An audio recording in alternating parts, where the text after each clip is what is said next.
2022 оны 100 манай найз охин бид хоёр Канадын хаа нэгтээ ойроо аялахаар төлөвлөж байсан. Тийшээ явахгүй байхыг зөвлөсөн ч залуу томчууд бид сонголтоо сонссонгүй. Бид яагаад ч юм гэж гайхаж байгаа бол би дандаа харамсах болноо. Майхнаа цамцгүй барьсандаа би яагаад ч юм бэ? Нуруулаг булчинтай бас би 6 нуруутай эр юм шиг байна. Би майхнаа барьж байтал найз охин маань майхан барихад маш хэцүү байсан тул 3 цаг зарцууж дуусахаар үлдсэн хэсгийг нь аваад ирлээ. Тэгээд бид хоёрыг дуустал оройтож байсан болохоор уцаа хэд авцсан насан турсан болохоор тэг тогтор гүйлгэж байтал найз охин маань уцаа тавиад намайг усанд сэлхийг хүсгээр шийдтэл энэ үед би баг зэрэг эргэлзэж байлаа. Учир нь харанхуй болж бид шүн усанд байх туршлахгүй байсан тул явуулсаар манайхаа маш их эргэлзэж байсан. Мөнч адил минийх болж хувирсан бид эрг рүү хөтлөлсөн алхаж байсан. Ойролцох чимээ гарахад би юу гэж бодсоч тэр чимээ тасрахгүй байсан тул бид алхасаар л би голын ойролцох ус руу цааш явхад манай найз охин аль хэдийн өсөрч ороод цагаа дэмий өөрлөгөө газар альчуур твсэж орхисон байсан.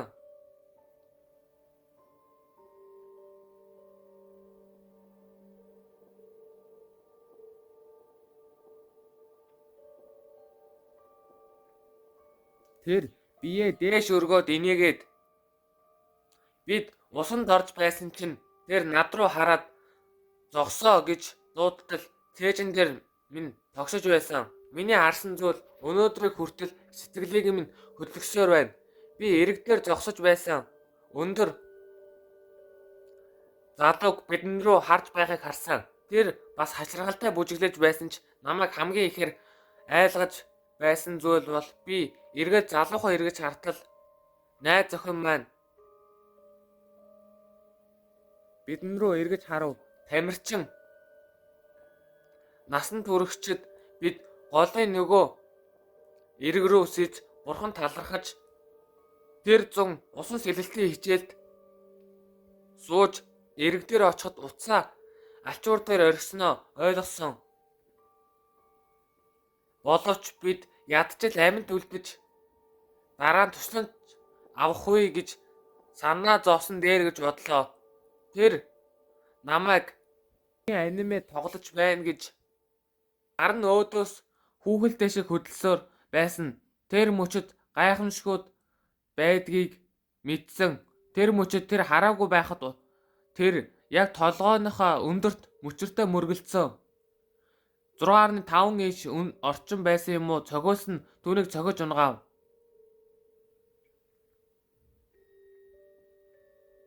Бид маш хурдан гүйж байсан тул түүний царайг харж амжсан. Учир нь бид эцэстэн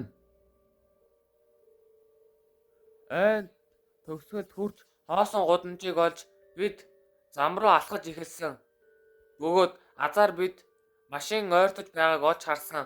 Найз охиноо тэврээд аюулгүй газар хүрч магадгүй мөчийг маш их хүлээж байсан.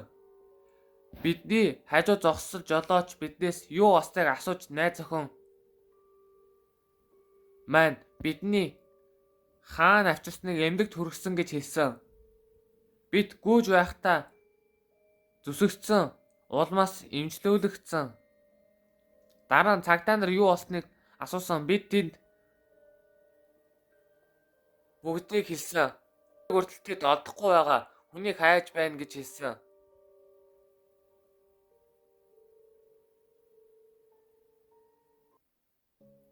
Бид тэнд их цагийг зугаатаа өнгөрөөсөн дүү нартаа тоглож хэсэг цагийг өнгөрөөсөн болохоор бид нэг өдөр майхнаас 15 минутын зайд байдаг худалдааны төвд зорцохоор шийдсэн юм. Манай авга гахай гэр бүл өөр машин суусан бөгөөд бид өөрсдөө явсан.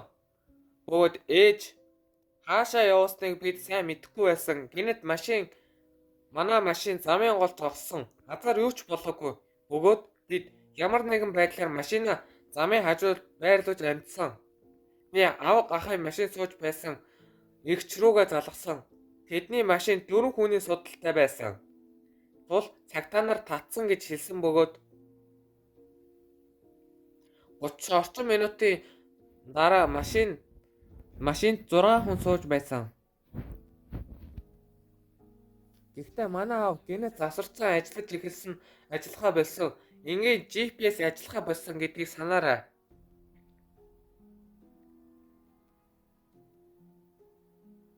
Дараа нь бид тэнд очиход худалдааны төв аль хэдийн өдөрцөн байх болно гэж ойлгосон. Бид эрлүүгөө буцаж ирээд клубын байшинд бильярд тоглов.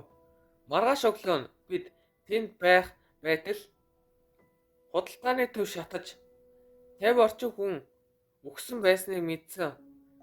Бид үнэхээр их цочрогдсон.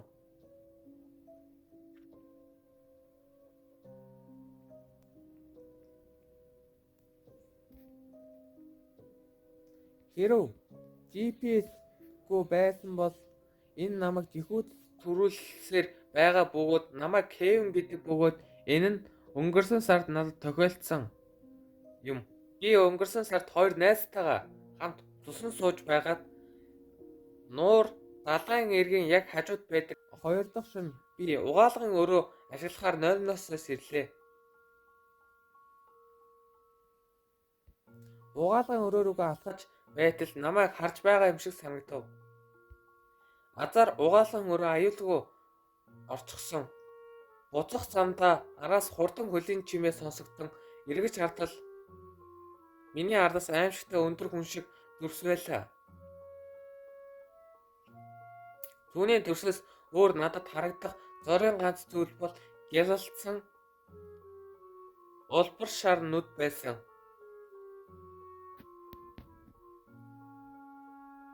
Замууд би эцэст нь майгандаа хүрсэн ч би гайхсан амтан алга болсон хэсгийг хурдан харахаар шийдсэн.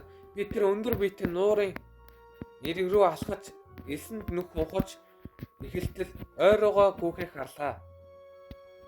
Найзууд маань намайг хэлэхэд надад итгээгүй ч харсан зүйл минь үнэн гэдгийг би мэдэж байсан.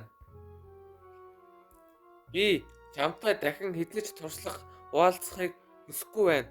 Нууцлалын асуудлаас болоод би 13 настай энэ явдал надад тохиолдсон бөгөөд би зуны амралтаараа эмээдэг амд амьдрахаар явсан юм. Эмээ хотын талд амьдардаг. Би 9 настай үеэл Жон бас амьдардаг. Том машинд үеэл минь намайг шоодог зуршилтай байсан. Шүн цагаар би өрөөндөө том цохоор зонхон дээр унтаж байсан. Би цэцэрлэг олон модыг харж байсан. Байшингийн гадна талд хин нэгэн миний цонхойг тогших чимээнэр шүн дөлөөрс ирлээ. Өрөөндөө харанхуй байсан юм. Би цонхоор өрөөг тойруулан хартал миний үеэл цонхны гаднаас дүүрлэгдсэн байгааг харсан. Тэр яг л сэтгэл мэдрэлийн өвчтэй хүн шиг цонх тогшиж байсан бөгөөд тэр миний нүүрэн дээр аимшигтай нэмсгэлтэй байсан гэдгийг би мэдэж байсан. Гадаа цонхоор хурдан цогтон уушгийнхаа дээдээр урилсаад эмээрээд надаас юу астрыг асуусан.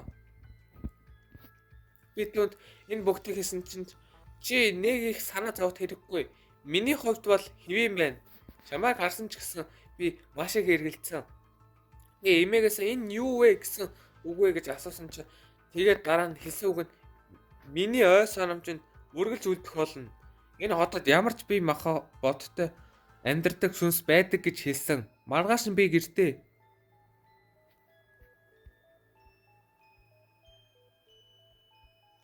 үнэхээр сандарсан. Энэ дүүх намайг 16 настай байхад тохиолдсон. Ohio мужид Зеленскийн мужийн ой цуснд явж байсан бөгөөд энэ бол эцэг эх маань биднийг зөвшөөрсөн ганцаараа цуснд явахыг төсөөлсөн бөгөөд хамгийн сүүлд биднийг олоход бид хуаран байгуулах газар хайж эхэлсэн юм. Тэгээд гал гарлаа. Хоолоо идэж дуусаад харанхуй ботл хотдог хоол хийлээ.